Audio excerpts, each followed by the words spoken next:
Another win against big tech. It's August 7th, 2024, and these are your headlines. The wins keep stacking up against big tech companies. The U.S. District Court for the District of Columbia has ruled that Google's business practices illegally stifled competition, violating federal antitrust legislation. Now, the court concluded in their ruling that Google maintained an illegal monopoly over two spheres of internet activity in the country: general search services and general text advertising. Specifically, through exclusive distribution agreements, Google was found to be in violation of the Sherman Antitrust Act.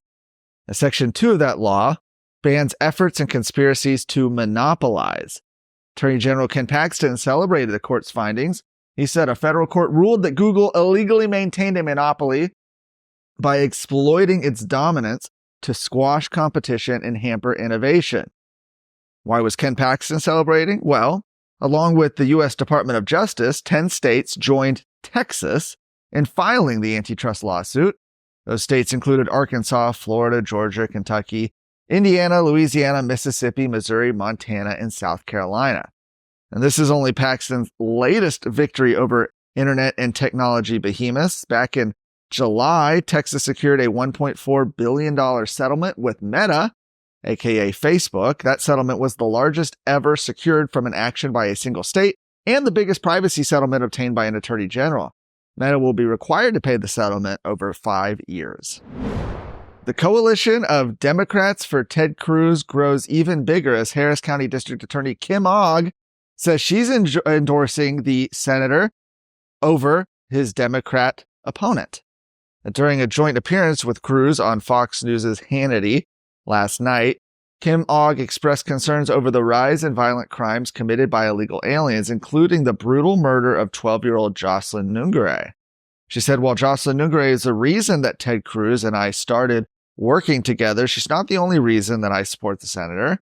We've had a number of murders committed by undocumented illegal aliens, and as a law enforcement official, she said, it's really important to stop the violence.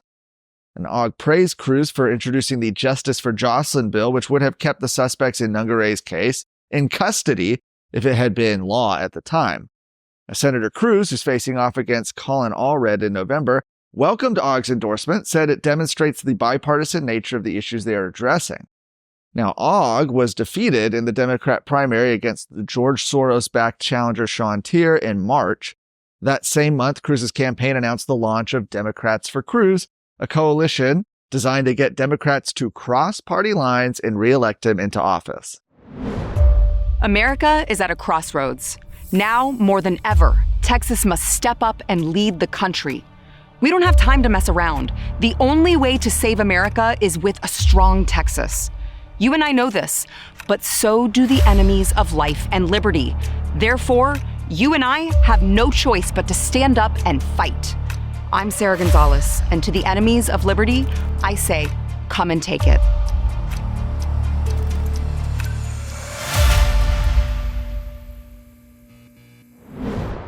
Last up, McKinney City Council members, they're asking voters to give them more time in office and more money for doing their job.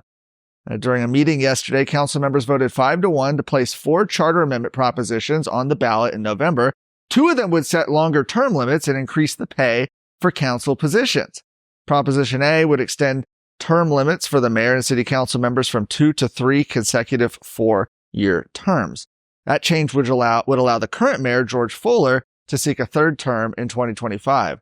Prop B would approve a monthly salary of $750 for council members and $1,000 for the mayor with regular cost of living adjustments. The new pay would apply to council members elected or re-elected in 2025 and beyond. Currently, council members receive $50 per meeting. Now, they originally considered placing a term limit extension on the May ballot, but decided to postpone that vote until the November election after citizens objected. The council then appointed a 21-member charter commission, which met 4 times before presenting its recommendations at a meeting last month. The commission recommended updating council members' compensation, but made no specific recommendations on term limits. For more of today's stories, go to TexasScorecard.com.